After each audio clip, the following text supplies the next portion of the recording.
democracy with a very, very aggressive press. But from Ramallah, the seat of the Palestinian Authority, the view on Israeli coverage was very different.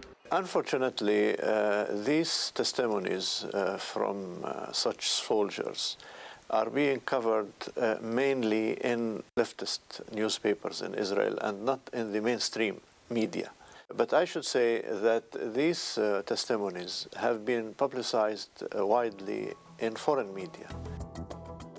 Breaking the Silence made its biggest ever media splash with the release of 26 soldier testimonies a few months after the end of the war on Gaza. We were told there are no innocents. Everyone is enemy.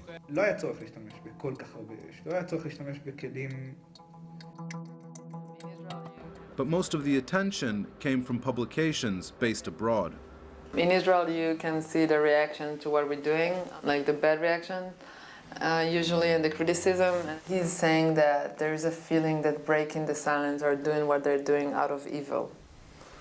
And around the world, you just see how, for example, Frankfurt Allgemein, which is one of the most important journals in Germany, are given the first front page for reporting about our testimonies from Gaza. But members of Breaking the Silence say they faced a bigger problem than hostility in the Israeli media.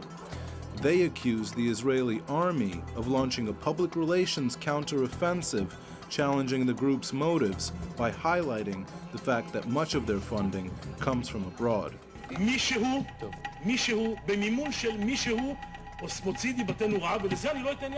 Talking about the funding is kind of a way to shift the discussion from the main idea of it.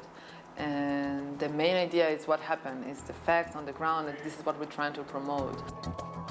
The Israeli military has since changed tack.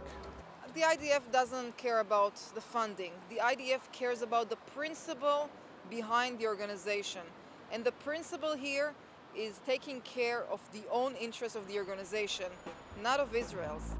The army spokeswoman complained that the Israeli military couldn't act on allegations made in anonymous interviews to Breaking the Silence. Instead of giving me hardcore, hard fact details, it does the opposite. It blurs the faces. It blurs the facts. I cannot investigate anything with this information I'm receiving. On television, the front page, and on the web, the anonymous testimonies are a controversial issue. Many Israelis, including the soldier patrolling our tour of Hebron, aren't ready to break the silence on the occupation, at least not yet. Would you give an interview to Breaking the Silence? I am not agree with Breaking the Silence. Really? Can you tell me about it? Not now. No? When? When I am not being the army. More Global Village voices now on Breaking the Silence. There are no other NGOs in Israel that are working on the ground with Israeli army veterans, interviewing them about their experiences, recording them, and publicizing them. Were it not for the group, we wouldn't know half the serious human rights violations that occurred during Operation Cast Lead. It is the eyes and ears of Israeli democracy. It's these kinds of actions and these kinds of groups that will save Israel from itself, because no amount of military might ultimately can withstand the moral force of a people who are seeking freedom and seeking justice. As a matter of fact, we're witnessing the spectacular truth in that statement unfold before our eyes in Egypt. Finally, the art of public speaking is an important one for heads of state, especially in times of crisis. When President Mubarak appeared on state-run TV in an attempt to diffuse the anger of Egyptians on the streets, well, his words fell a little flat. If you missed it, don't worry. The animators at Jordan-based Karabish Studios created their own version of the speech that imagines Mubarak making a more candid concession speech. It's our web video of the week. Enjoy it, and we'll see you next time at The Listening Post. أخلع مخلع أخلع مخلع أخلع مخلعش يخرب بيتك يا زين يا ابن علي الله يحرقك أصلح إيه ولا إيه جاتكوا القرف أما أقوم دلوقتي أخطب بالشعب جايز ربنا يهديهم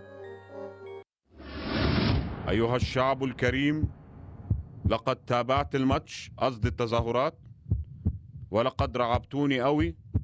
ليه العنف ده؟ ما تخلونا حبايب بقى مع بعض. احنا هنصلح، هنجيب السباك والنجار ونشطب الحكومة دورين وكل حاجة هتبقى في السليم، مفيش مشكلة ان شاء الله. انا هضل دايما في خلقتكم، ولو مش عاوزيني انا عاوزكم، وفي الحقيقة انا لقيت الحل. ايه رأيكم؟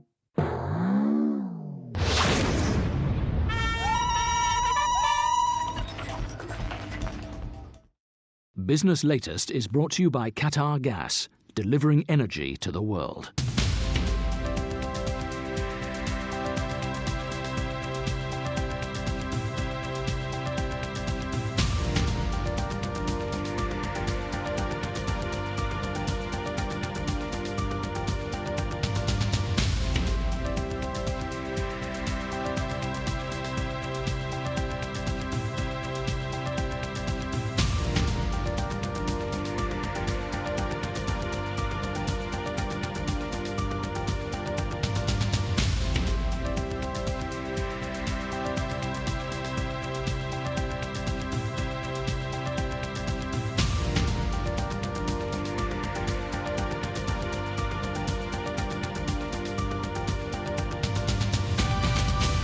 Business Latest is brought to you by Qatar Gas, delivering energy to the world.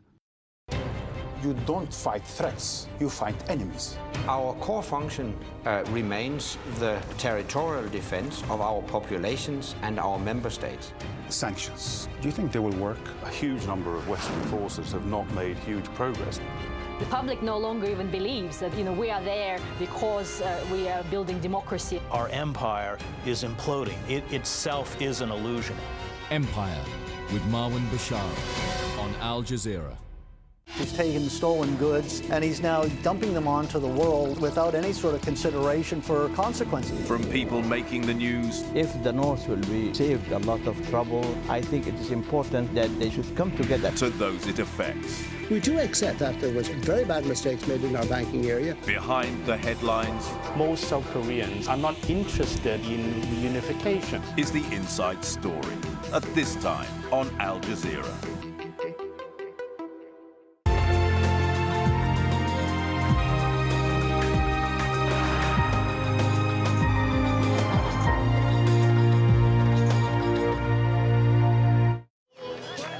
Staying put despite landmark talks in Egypt. It's day 14 of anti-government demonstrations.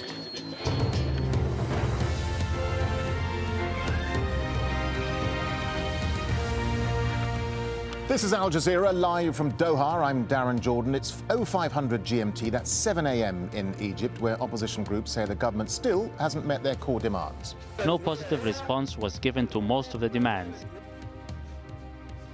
And preparing to celebrate, South Sudan awaits the final results of a referendum on secession.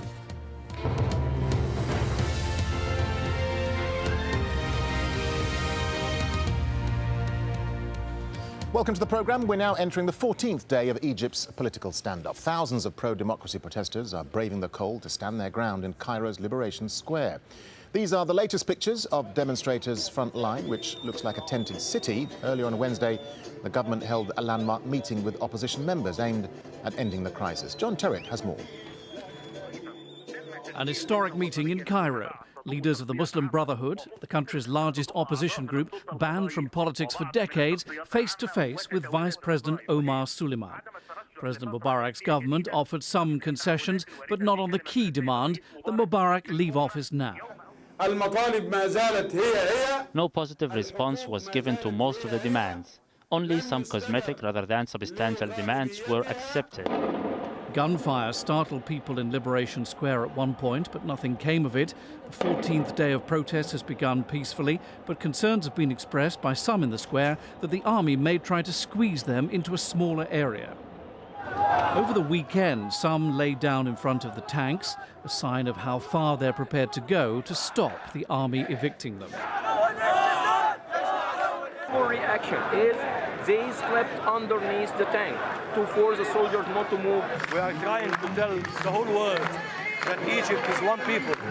It's no Christians or Muslims. We are all united against this dictator to get rid of him. In the United States, President Obama, still walking the diplomatic high wire over Egypt, has been telling a US TV network that only President Mubarak knows what he's going to do next. But one thing's for sure, Egypt is changed forever. Egypt is not going to go back to what it was. The Egyptian people want freedom, they want